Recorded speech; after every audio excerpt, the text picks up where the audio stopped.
Hey guys, hey. I woke up like this. I did. I woke up like this. Matthew is aggravating me already. Surprise, surprise. Hi, Pumpkin. His little wired mouth. I'm not even gonna try to fix that. I bite you. So stop. Stop it. He's like a 4-year-old. Get out of there. Put that down. Stop it. Get out of there. Put it down. Stop it. Get out of there. Put it down. Stop it. Get out of here, weirdo. Aww. Maybe. That's what you get. Leave her alone. Maybe.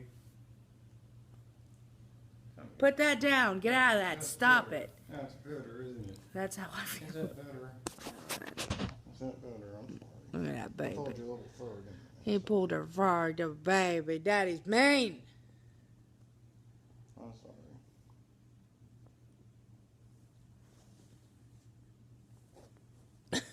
sorry. This is the Matthew Show. Anyway, anyhow, they don't call PETA on us for you hurting them. Stop it. God. So that's a minute and 30 seconds you never get back. So today I get to unveil. Unveil. That's not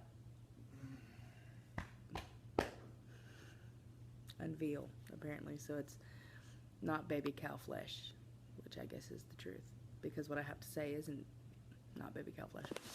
Okay, so unveil my secret. So yesterday I got a call from my surgeon, and I was going to have to wait until the 6th before they made a decision. But because I've been doing so good in all the classes, and because I've been doing so good in, all the tests and stuff that they've done, they gave me my surgery date. So my surgery date is March the 11th, and I'm really, really excited. I'm super duper excited, and now I will finally tell you what I'm having done. So, I had some reservations a while back about my pouch and like how it was feeling, and I had a lot of pain and it just wasn't feeling right. So I actually went in and asked them about it, and I was like, look, something doesn't add up. I feel a major difference from the time I had my surgery and then I had my second surgery. There's something in there's not correct. So we did an endoscopy, and when the endoscopy was over and I had the barium swallow done, they told me, okay, so what happened essentially is when they went in the first time when I had a stricture, they stretched it open, right? Well, during my second surgery, they went back in and did an endoscopy to just check it, because they did my gallbladder and I was still throwing up and wasn't able to hold anything down, and I had a second stricture. So the doctor then used the biggest balloon possible. When you have a stricture, they put a small balloon, deflated balloon down your esophagus and into the top of your pouch, and then they inflate it slowly to kind of stretch that hole back open. Well, what happened with mine is both times, the first time it just went right back to being too tight. And so when they did my gallbladder, they checked it again, and again it needed to be opened up. So the second time that they opened up, it didn't stretch back down. So it stayed, a 20, which is the biggest it can get. Sorry, my nose is running. I'm still sick. So that means that both of my holes, like the sphincter part of my stomach and the top of my pouch, are stretched. So I have something called rapid dumping syndrome, which means that when food is put into my pouch, it immediately tries to be ejected. So I'm able to eat a lot more, and I'm able to drink a lot more. Like I can guzzle at least usually about 4 to 5 ounces before, I even notice that I need to stop. And I do that sometimes at night when I'm asleep. And I have sleep apnea, so I'll wake up and my throat's really dry, and I'll just knock it back. So talking with my doctor, there are several things that they can do, but most of them are super, like, dangerous. Yeah, a lot of them are very, very dangerous, and I'm not willing to do that. So, the first thing he suggested was to go in there and scar both the holes to kind of make them a lot smaller. And I said, no, I'm not doing that one, because that's obviously too dangerous. The second thing he did is called a D-switch, which means that they would go in, they would tighten the holes up with sutures, and then they would put my small intestine further down the tract, which means that I would malabsorb a lot more than I already do, which is pretty much what they do in the 600-pound life.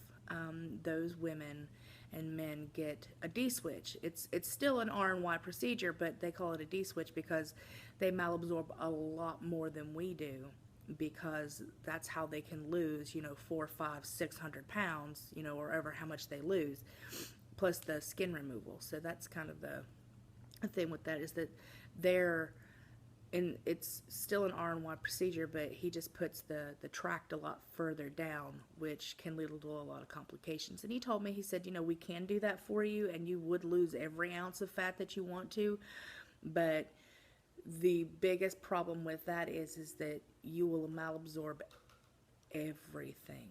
And there's a huge chance, there's a 30% chance for people who do any kind of revision procedure to be on,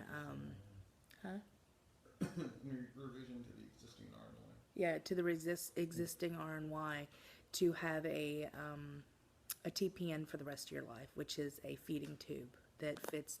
It's a port in your stomach, and then you have to feed yourself the extra calories and stuff. I'm not doing, no. I'll say fat. Like, nope, So, we did talk, and, he was telling me all these revision surgeries that he could do, and none of them sounded like something I was willing to put myself through. Number one, I still want to be healthy. He's talking about you lose your teeth and your fingernails and your toenails, and you lose all your eyebrows and all your hair, and you're talking about, like, your skin just, like, kind of, no.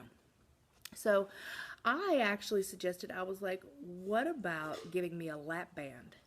And, he kind of looked at me, he was like, what'd you say? I said, how about we give me a lap band? It will close the top and the bottom hole, because it makes the hole around the actual bypass. So the restriction would be around, what, honey?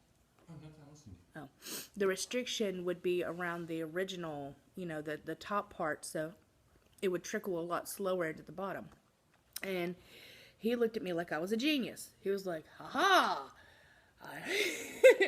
Matthew's looking at me like I'm dumb. Huh? I am smart.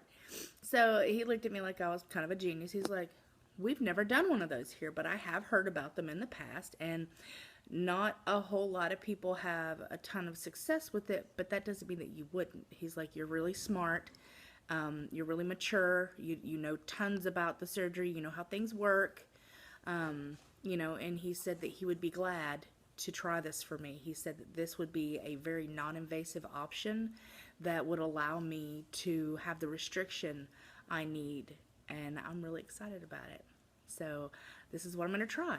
And I got never redilate. Yeah, and it'll never redilate, Unless I want it to. Yeah, unless I feel like it. Like, so I get to have the restriction I want. And the thing I like about it is that I get to pick, how much food I want. So let's say right now I would like to go back to, a fourth of a cup, and then go back to a half a cup. A half a cup is where I was the happiest. I know that. I know eating a half a cup. I was eating a half a cup for like 8 months and was totally happy with it. I felt good. I never felt starved. And then, we had that second surgery, and I was like, oh. So half a cup is where I would like to be until I've lost, the rest of what I need to lose.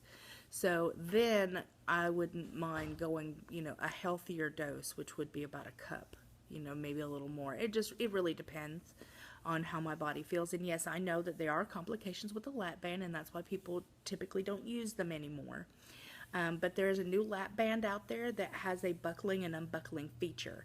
So I did look into that, and that's what I'm choosing. I'm going to talk to them on the 6th and make sure that that's the one he's using, where he's able to go in there and unbuckle and rebuckle it. Because what happens is that people stretch the top pouch, or it slips, and then it kind of stretches out the top of your stoma. And if that happens, they need to be able to go in there and not take it off, because that defeats the purpose. They need to be able to unbuckle it and let my body heal, and then you go back in and buckle it back again. So, you know, very non-invasive and stuff like that. So that's what I'm looking forward to. So I'm going to talk to them about making sure that I get that one.